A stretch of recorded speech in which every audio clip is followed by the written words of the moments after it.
Hi guys, welcome to the realm of astrology. This is your daily horoscope for Tuesday, 27th July 2021. But before we begin, I want to let you know that I also do weekly horoscope videos and monthly horoscope videos, sun sign and rising sign both, and of course the daily horoscope. And you can watch all this on my YouTube channel. I also request you to hit the subscribe button and the bell icon so that you can be notified every time I post a video. Alright, so let's talk about what's happening in the astrology today. And the first important thing happens at about 1 p.m. Pacific time, which makes it about 1 a.m. Indian Standard Time. So if you're on the eastern side of the world, the Indian time will resonate more with you. And that is that Neptune and the moon are going to conjunct. Now, Neptune is a planet that can manifest in two very different ways. One is it can be the most spiritual planet, the one that connects us to the divine, the one that connects us to the higher realm, right? And the other manifestation of Neptune is that it can really cause confusion, it can cause lack of clarity, it can lead to delusions and addictions and lies and deception. All that is the domain of Neptune as well. And what is the moon? The moon is our emotions, it's our inner heart and soul. So when they conjunct like this is definitely an overly sensitive energy. That's a given. But now it can manifest in two ways. It can be that one can feel very emotionally spiritual or very creative emotionally, or just very much in tune with, I want to do this for the universal good and have a lot of compassion in one's heart. That could be one positive manifestation of this. But on the other hand, this is an energy, like I said, is overly sensitive. So it can feel depressive, it can feel confusing, it can feel like things are not making sense, or you may be so sensitive that you react to something that you may not otherwise, because Neptune is like that. It's super sensitive, right? So I would recommend that let this energy pass. If it's not a creative manifestation of Neptune, a manifestation that connects you with the higher realm, that helps you develop universal love and compassion, and if it's the manifestation that's leading to some confusion, some oversensitivity, then just let this energy pass, because it will. The moon moves so fast that this will pass.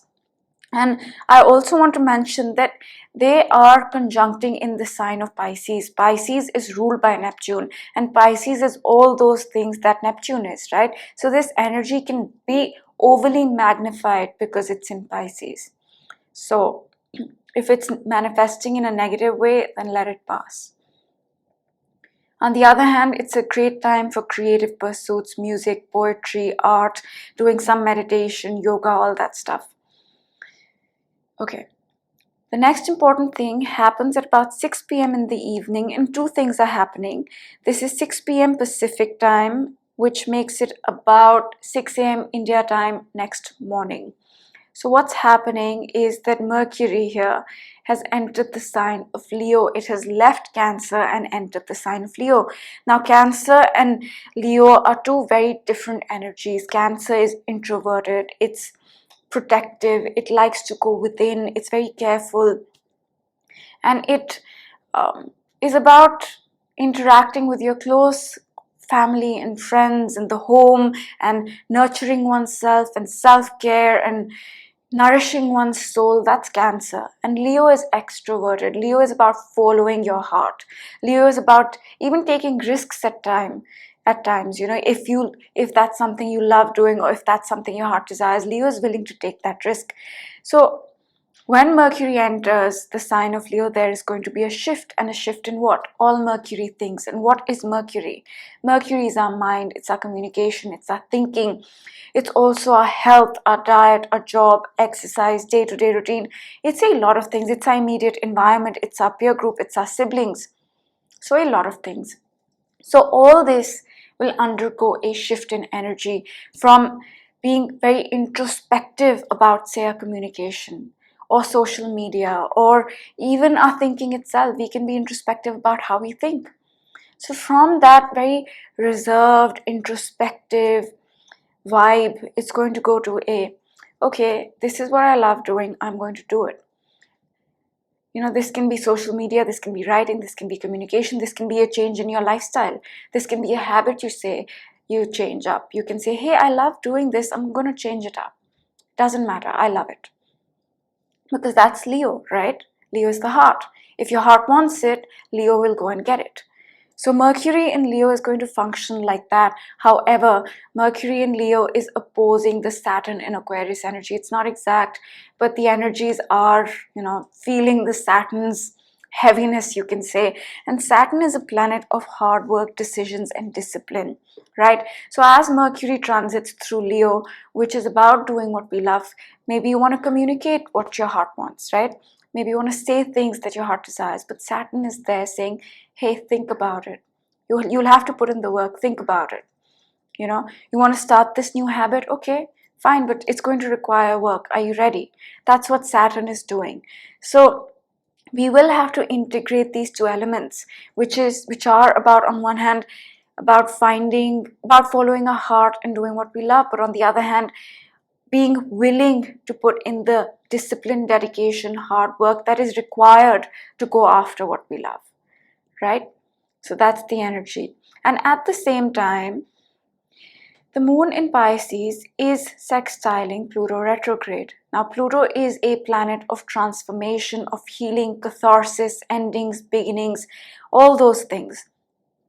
And sextile is a positive angle and the moon is our emotions.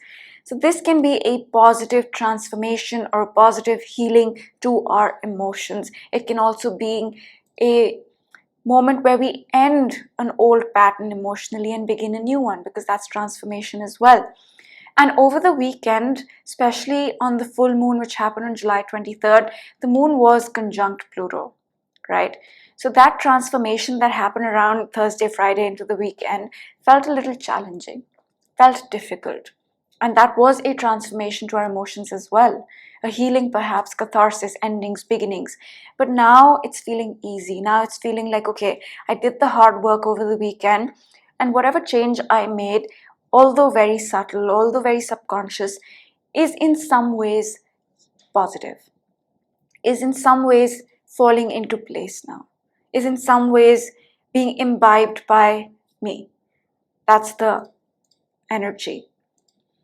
And I will speak about one more thing, and that technically happens tomorrow at about 3 a.m. Pacific time, which makes it 3 p.m. India time. And it's that the moon is going to enter the sign of Aries, right? And as soon as it enters the sign of Aries, it is going to trine Mercury. 120-degree angle, positive. Now, the moon in Aries is a completely different energy from the moon in Pisces, and we'll talk about that more tomorrow. But very briefly, moon in Aries is go-getting. It's about taking initiative. It can be very reactive. It can also be very aggressive, right? Because Aries is a Mars-ruled sign. And what is Mars? Mars is, I want to do this, I want to do this now. Mars can also get very angry. Mars is a warrior, right? So the moon, when it enters Aries, takes on all these characteristics. We can feel very, I want to do this, I want to do this now. And it's great for taking initiative, but it can lead us into problems if we are too impulsive, if we are reacting rather than being proactive about things. So that's the energy shift. And with the trine to Mercury, this is definitely a positive alignment. At this moment, emotionally and mentally, we are in sync. So I won't talk more about that because we'll touch upon it tomorrow as well. But that's the basic energy. And we are also building to the Jupiter-Mars opposition, 180-degree angle between these two planets. And like I said, Mars is initiative, it's taking action, it's our willpower, it's our drive, but Mars is also a warrior, right? It's impulsive. And with Jupiter, Jupiter is blessings, it's gifts, but it also expands anything it touches. So in this case, it can be that we have a lot of willpower. We have a lot of drive to get things done that otherwise would not get done. Or alternatively, this is a moment where we can get very, very angry and frustrated because Jupiter will expand that quality of Mars as well. And Mars is impulsive. So it can be that we get very, very impulsive. Jupiter might expand that quality as well. So this moment here is best. Yes, summon that drive, summon that willpower, summon that courage and get ready. But if you think you are being impulsive, then just wait it out, and we are building up to this energy.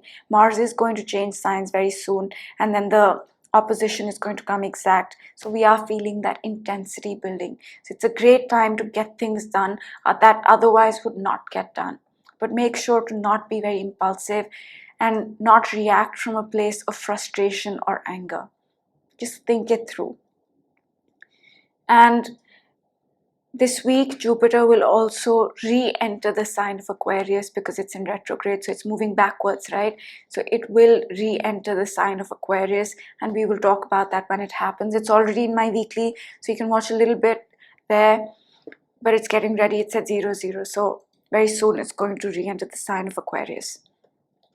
And that's all the energy for today. Now I will give a brief background on the undercurrent energies we deal with on a daily basis, just to put this year into context. Every day is different, yes, but there's certain things that don't change, and we can feel those energies. Say, for example, if I say it's a positive day, and it is a positive day, but you're still feeling stressed, it's probably because of these underlying energies which do not change. And the first one is the Uranus-Saturn square.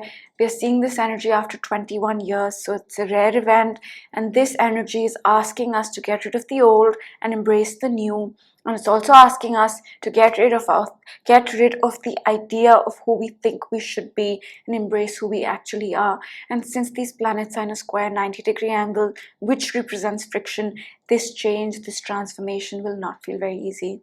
And it's going to be with us all of 2021 and even somewhat in 2022.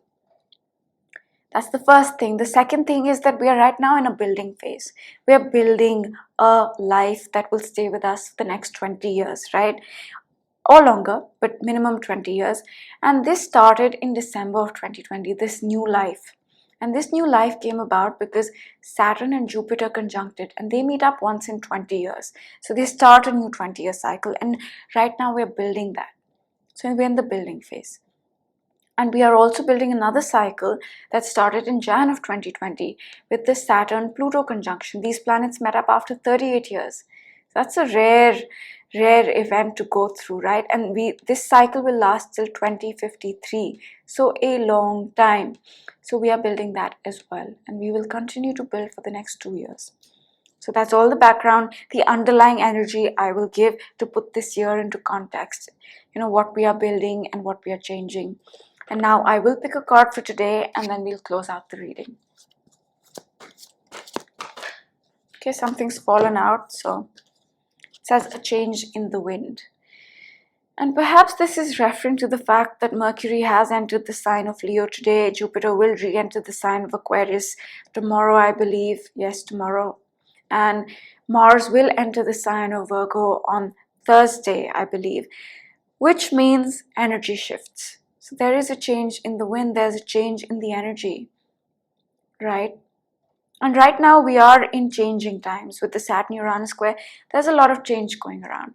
And with the full moon in Aquarius, that December cycle that I spoke about right now, Saturn-Jupiter conjunction, we did get more clarity on that full moon, but not full clarity. That full clarity will come more next month because we have another full moon in Aquarius next month. But yes, today is a day that's reminding us that there's a change in the wind. And I know these are intense times. I know these times can be frustrating. So always remember that change is happening. Sometimes we may not feel like it. And sometimes change feels difficult also. And that's okay. That's okay. Just continue with it and carry on. And I hope you enjoyed this reading. I will see you all tomorrow for the daily, and have a great Tuesday. Bye.